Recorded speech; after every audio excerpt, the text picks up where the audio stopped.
There is something I have started realizing about working for yourself. Being an employee is in many ways easier, and I don't mean because employees don't work hard, they absolutely do. I mean easier because the environment around you is designed to make work happen.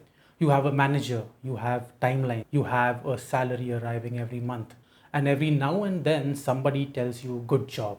There is an entire system around you constantly telling you what matters and what needs to happen next. Then one day you wonder, what if I start a business or build something on the side? And suddenly, almost all of that disappears. Nobody tells you what to work on. Nobody asks why something isn't finished. Nobody gives you a performance review. And perhaps most importantly, nobody necessarily cares that you worked incredibly hard. You can spend 3 months building something and launch it to complete silence. Or you can write an article that took 6 hours and get like just 12 views. You can build something you are genuinely proud of and nobody says anything. And I think this transition requires something we don't talk about enough. You don't just have to learn how to become an entrepreneur. You have to unlearn being an employee. Most of us spend our lives being trained to operate inside systems created by other people. It starts much earlier than employment. School gives you assignments. There are timelines, exams, marks, syllabus. You know what success looks like. Then you enter the workplace. The structure changes, but the basic model stays the same.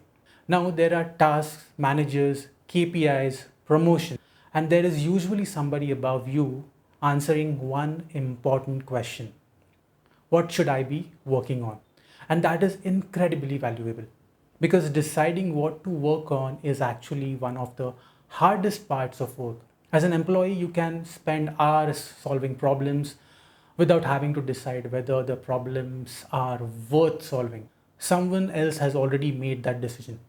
But when you are working for yourself, that responsibility moves to you. Now you are not only the person doing the work, you are also the person deciding what work deserves to be done. And those are completely different skills. Now, if you are someone who is driven by appreciation and acknowledgement, then this could be the toughest to unlearn.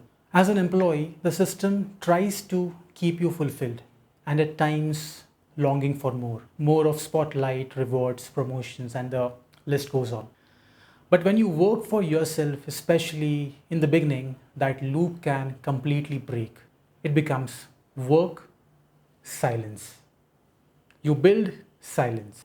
You send emails, silence. You spend your weekend fixing something nobody even knows yet exists, silence. And this is where I think a lot of people discover that they weren't as internally motivated as they thought they were.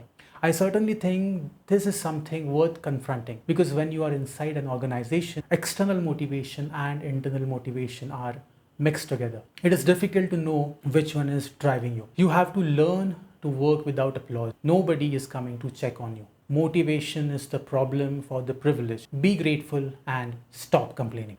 Now there is another ball game which sits somewhere between employment and entrepreneurship. I guess you guessed it, freelancing. You still have clients, so there are timelines. There is feedback, but the structure is weaker. Your client doesn't care whether you have enough clients next month. They don't care whether your pricing makes sense or whether your pipeline is empty. That is your responsibility.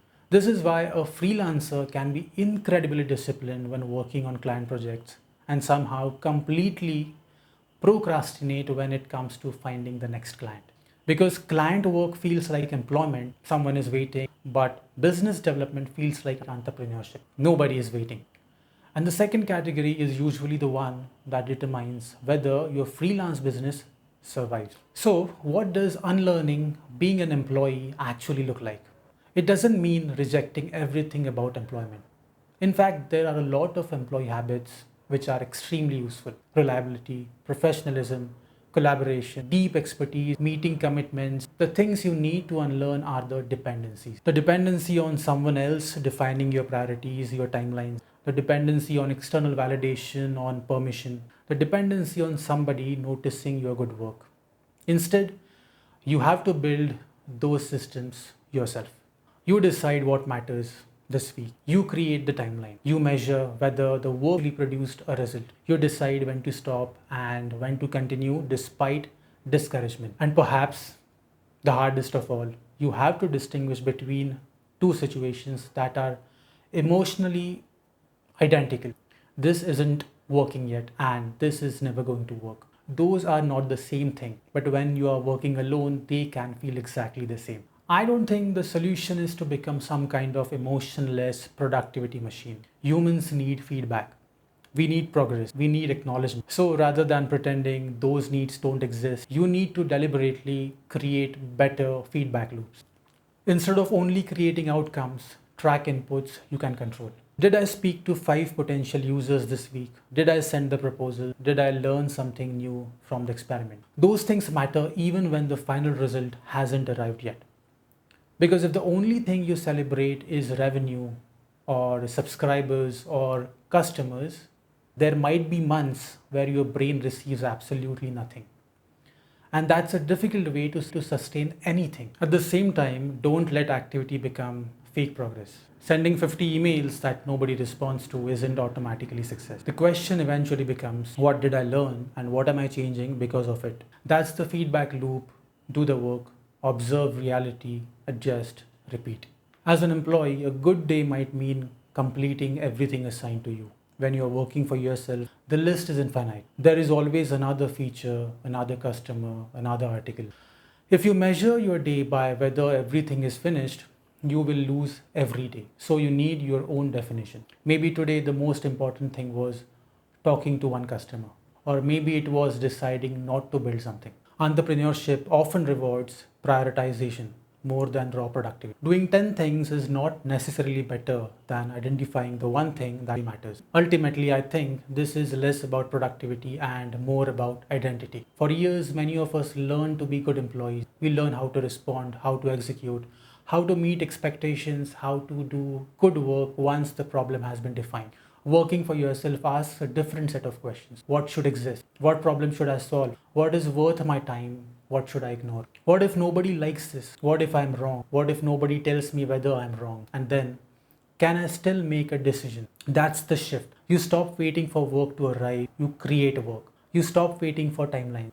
You create consequences. You stop waiting for motivation. You build routines. You stop waiting for acknowledgement and learn to recognize your own progress. You make the best decision you can and find out. So when people say they want to leave their job because they want freedom, I think you're right. Working for yourself gives you an enormous amount of freedom.